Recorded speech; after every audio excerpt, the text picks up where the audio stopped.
12월 13일 새벽 기도에 나오신 성도님들을 환영하고 축복합니다.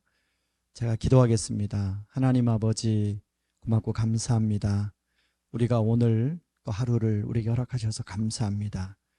주님을 바라보며 하루를 시작합니다. 이 시간 말씀을 통해서 주의 음성을 듣게 하시고 오늘 하루 이 말씀 붙들고 살아가는 하루가 되도록 이끌어 주시옵소서. 예수님 이름으로 기도합니다. 아멘.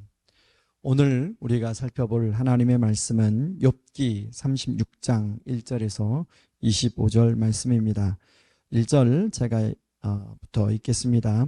엘리후가 말을 이어 이르되 나를 잠깐 용납하라. 내가 그대에게 보이리니 이는 내가 하나님을 위하여 아직도 할 말이 있음이라. 내가 먼 데서 지식을 얻고 나를 지으신 이에게 의를 돌려보내리라. 진실로 내 말은 거짓이 아니라 온전한 지식을 가진 이가 그대와 함께 있느니라. 하나님은 능하시나 아무도 멸시하지 아니하시며 그의 지혜가 무궁하사 악인을 살려두지 아니하시며 고난받는 자에게 공의를 베푸시며 그의 눈을 의인에게서 떼지 아니하시고 그를 왕들과 함께 왕자에 앉히사 영원토록 존귀하게 하시며 혹시 그들이 족쇄에 매이거나 환난의 줄에 얽혔으면 그들의 소행과 악행과 자신들의 교만한 행위를 알게 하시고 그들의 귀를 열어 교훈을 듣게 하시며 명하여 그 죄악에서 돌이키게 하시나니 만일 그들이 순종하여 섬기면 형통한 날을 보내며 즐거운 해를 지낼 것이요 만일 그들이 순종하지 아니하면 칼에 망하며 지식 없이 죽을 것이니라. 마음이 경건하지 아니한 자들은 분노를 쌓으며 하나님이 속박할지라도 도움을 구하지 아니하나니 그들의 몸은 젊어서 죽으며 그들의 생명은 남창과 함께 있도다. 하나님은 곤고한 자를 그 곤고에서 구원하시며 학대당할 즈음에 그의 귀를 여시나니 그러므로 하나님이 그대를 환난에서 이끌어내사 좁지 않고 넉넉한 곳으로 옮기려 하셨은즉 무릇 그대의 상에는 기름진 것이 놓이리라. 이제는 악인의 받을 벌이 그대에게 가득하였고 심판과 정의가 그대를 잡았나니 그대는 분노하지 않도록 조심하며 많은 뇌물이 그대를 그릇된 길로 가게 할까 조심하라. 그대의 부르짖음이나 그대의 능력이 어찌 능히 그대가 곤고한 가운데에서 그대를 유익하게 하겠느냐. 그대는 밤을 사모하지 말라. 인생들이 밤에 그들이 있는 곳에서 끌려가리라.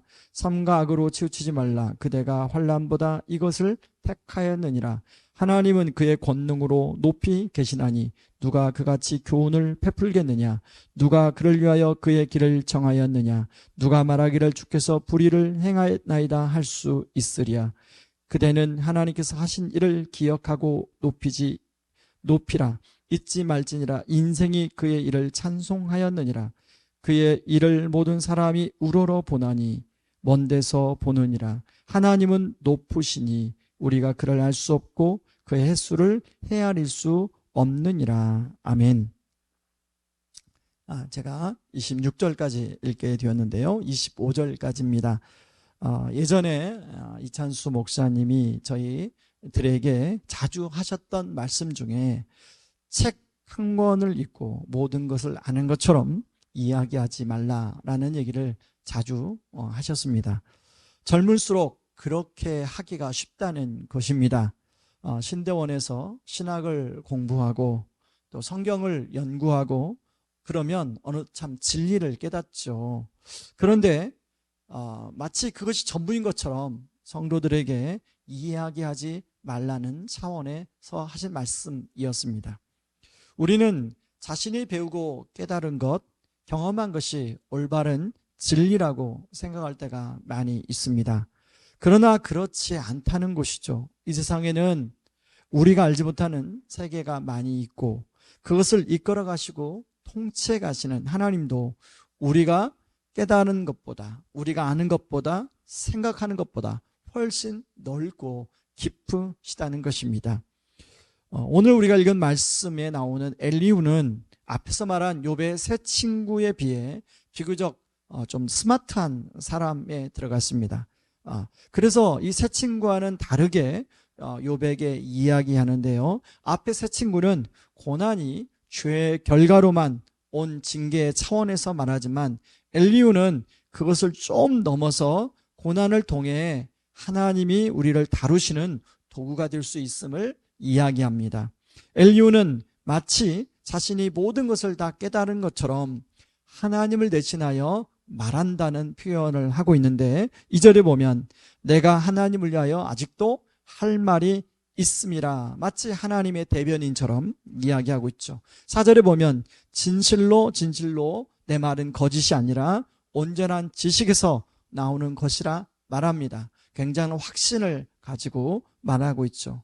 그러니까 자신의 깨달은 것, 자신이 아는 것 가지고 확신 있게 마치 하나님의 말씀처럼 이야기합니다. 고난을 통해 하나님은 우리의 죄를 깨닫게 하시고 회개하도록 하신다는 것을 말합니다. 그리고 순종하면 다시금 하나님이 형통한 날을 주신다고, 그래서 우리를 환난에서 이끌어내시고 좁지 않고 넉넉한 곳으로 옮겨주실 거라고 말합니다. 그러니 하나님을 원망하지 말고 이런 일을 행하실 하나님을 기억하고 높이라고 말을 하고 있습니다. 이런 엘리후의 말을 들은 욥의 입장에서는 어떤 마음이었을까요? 엘리후는 확신을 가지고 말하고 있지만 아무런 이유 없이 고난을 당하고 있고, 고난도 보통 고난이 아닌 너무 힘든 시간을 보내는 욥에게 가혹하게 들리지는 않았을까요? 혹시 욥에게 상처는 되지 않았을까요? 정말 여러분, 욥이 듣고 싶었던 말이 무엇이었을까요? 이 상황에 대한 자신의 지식을 가지고 해석하는 말이 아니라 그냥 와서 손잡아 주며 위로해 주는 것이 아니었을까 생각해 봅니다. 사실 우리는 엘리후처럼 누군가를 위로해 준다며 자신의 좁은 지식과 경험으로 말을 할 때가 종종 있습니다. 사람마다 놓여진 상황이 다 다른데 자신의 경험을 가지고 확신을 가지고 말하다 보면 그것을 듣는 사람들이 욥처럼 상처를 입을 수 있죠. 그렇지 않아도 마음이 힘든데 더 마음이 힘들 수가 있습니다. 우리가 너무 자주 이러한 실수를 저지를 때가 있습니다. 그렇게 되면 정말 어려운 상황에 놓인 욥과 같은 사람들인 2차, 3차 더 마음이 힘들어집니다. 이런 오류에 빠지지 않기 위해서는 그럼 어떻게 할 것인가? 첫 번째는 폭넓은 이해와 경험이 필요하다는 것입니다. 여러분, 욥의 세 친구와 엘리후의 모습을 보면서 과연 이들이 말하는 말들 보면 하나하나 일리가 있습니다. 나름대로 설득력이 있습니다. 그러나 그 말들이 지금 이유 없이 어려움을 겪는 욥에게는 하나도 맞지 않고 또 위로가 되지 않는다는 것입니다. 우리의 삶은 결코 그렇게 단순하지가 않죠. 아주 복잡하고 다양합니다. 어떤 하나의 공식으로 삶이 꿰어지지가 않습니다. 때로는 삶이 설명이 안 될 때도 있습니다. 그러므로 우리는 우리가 알고 경험한 것으로 세상과 사람들을 이해하려고 하면 욥의 세 친구와 엘리후처럼 오류를 일으킬 수가 있게 됩니다. 그렇지 않기 위해서는 우리의 좁은 인생의 시야를 넓힐 것이 필요합니다. 그래서 칼빈은 한 손에는 성경을, 한 손에는 신문을 들어야 한다고 말을 했습니다. 근데 이것이 조금 말이 바뀌었는데요. 한 손에는 성경을, 한 손에는 인문학을 들어야 된다고 얼마 전까지는 말했어요. 팀 켈러는 이것을 한 손에는 성경을, 한 손에는 문화를 이해하는 그런 목회자가 되고 성도가 되어야 된다고 이야기합니다. 그래서 팀 켈러의 설교를 분석한 책에 보면 팀 켈러의 설교는 성경적이고 그리스도 중심적이면서 문화를 향한 설교를 하고 있다고 말합니다. 뉴욕의 한 중심부에서 방황하는 영혼들이 예수님을 믿고 그의 책들이 포스트 모던 시대에 많은 사람들을 정말로 그들이 각자가 추구하는 문화 속에서 그 진리가 헛됨을 드러내고 정말로 예수 그리스도만이 성경의 말씀만이 진리라는 것을 이야기하고 있죠. 그래서 팀 켈러는 수많은 사람들에게 영향을 미쳤고 많은 뉴욕의 젊은이들이 주께로 돌아왔습니다. 특히 하나님을 말하다라는 팀 켈러의 책이 있는데요. 이 책은 미국의 하버드 대학과 옥스퍼드 대학에 가서 일반 젊은이들에게 그리고 일반 또 교수들에게 대화하면서 예수님의 복음이 왜 참 진리인가, 인류의 역사 속에서 왜 예수님이 참 진리인가에 대한 변증하는 내용을 담고 있습니다. 여러분, 우리가 이런 것을 놓치게 되면 급변하고 다양한 세상 속에서 살아가는 젊은이들에게 정말 복음이 왜 진리인가를 대안을 제시할 수 없게 되겠죠. 젊은이들은 그렇다 보니까 기독교에 대한 흥미를 잃어버리고 기독교는 보수적인 종교, 기독교는 너무나 답답한 종교로 생각해서 다른 곳에서 자신들이 추구하는 진리를 찾으려고 교회를 떠나버린다는 것입니다. 실제로 요즘 많은 젊은이들이 교회를 떠나는 이유가 이런 것 때문이 아닐까 생각합니다. 그러므로 이제는 얕고 좁은 시야에서 깊고 넓은 시야를 우리가 가질 필요가 있다는 것입니다. 그러기 위해서 예수님에게 배울 필요가 있는데요. 두 번째입니다. 예수님에게서 뭘 배울 것인가? 여러분, 이런 것을 가장 잘 하시는 분이 예수님이십니다. 그리스도의 이름의 뜻은 기름을 부음 받은 자라는 뜻입니다. 이 그리스도의 이름은, 메시아는 두 가지 이름을 가지고 신약에서 소개하고 있는데, 하나는 마태복음에 보면 구원자라고 소개하고 있고, 또 하나는 임마누엘, 하나님이 우리와 함께 계신다라고 소개하고 있습니다. 만약 예수님이 구원자라는 이름만 있으면 예수님은 마블 영화에 나오는 주인공처럼 이 세상에 전능하신 하나님의 아들로 날개 달린 천사의 모습으로 오셨을 것입니다. 굳이 인간의 모습으로 오지 않으셔도 되었을 것입니다. 필요할 때만 짠 하고 나타나 구원해 주시면 되기 때문입니다. 그런데 예수님은 철저한 인간으로 이 땅에 오셨습니다. 그것도 인간의 모습 중에 가장 연약한 모습, 아기로 오셨습니다. 갓난아기가 할 수 있는 것은 옹알이밖에 없죠. 배고프면 울고 오줌이나 변을 싸서 불편하면 울음으로 자기의 불편함을 표현하는 것밖에 할 수 없습니다. 그런데 이 예수님은 이런 갓난아기로 오셨는가 하는 것입니다. 누가 작정하고 예수님을 죽이려고 하면 예수님은 꼼짝없이 죽을 수밖에 없는 그런 갓난아기로 오셨죠. 그래서 예수님은 사람들이 당시에 주목하는 또한 노마나 예루살렘도 아니고 갈릴리의 나사렛 출신으로 또 오셨는가? 그것도 태어날 때는 출산한 장소는 마땅치 않아 왜 냄새나는 마구간에서 태어나셨는가? 갑 중에 갑이신 그분을 왜 을 중에 을로 이 세상에 호세만 했는가? 그리고 그분은 왜 인간이 기준이 되는 성인이 되는 20년이 아니라 30살까지 평범한 몫으로 살았을까? 하나님 입장에서는 죄에 빠진 인간들을 구원하는 것이 정말 다급하셨을 텐데 왜 그 시간을 지체하셨을까? 우리는 끊임없이 질문하지 않을 수 없습니다. 바로 그 이유는 우리와 함께 하시는 진정한 임마누엘이 되어주기 위함이라고 할 수밖에 없습니다. 여러분, 이런 부분에서 단초를 제공해주는 말씀이 히브리서 16장 16절, 17절, 18절이 나오는데 이렇게 나옵니다. 이는 확실히 천사들을 붙들어 주려 하심이 아니요 오직 아브라함의 자손을 붙들어 주려 하심이라. 그러므로 그가 범사의 형제들과 같이 되심이 마땅하도다. 이는 하나님의 일에 자비하고 신실한 대제사장이 되어 백성의 죄를 속량하려 하심이라. 그가 시험을 받아 고난을 당하셨은즉 시험 받는 자들을 능히 도우실 수 있느니라. 예수님은 하나님의 아들을 최고로 높으신 분입니다. 그분이 가장 낮은 자리에 처하시어 모든 것을 경험하셨어요. 그러므로 예수님은 이 세상에 부한 자나 또한 가난한 자나 모든 사람의 마음을 이해하고 다 도와줄 수 있는 분입니다. 예수님은 이 세상에 높은 자나 낮은 자나 모든 사람을 이해하고 도와줄 수 있는 분이죠. 그러므로 사람들은 그 예수님을 통하여 위로를 받고 쉼을 쉬고 안식을 누리며 하나님 아버지께로 나아가게 되는 것입니다.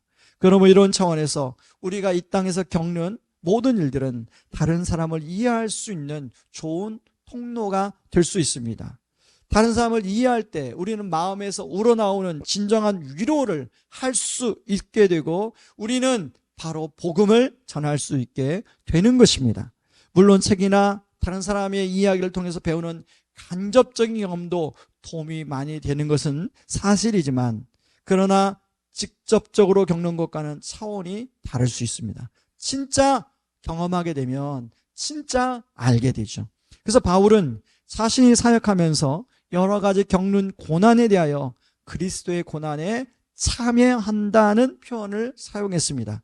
베드로는 고난당하는 일을 이상한 일을 당하는 것처럼 여기지 말라라고 말했습니다. 주님을 닮아가는 통로가 되기도 하고 다른 사람을 위로하고 복음을 전하는 통로로 쓰임받을 수 있기 때문에 그런 것입니다.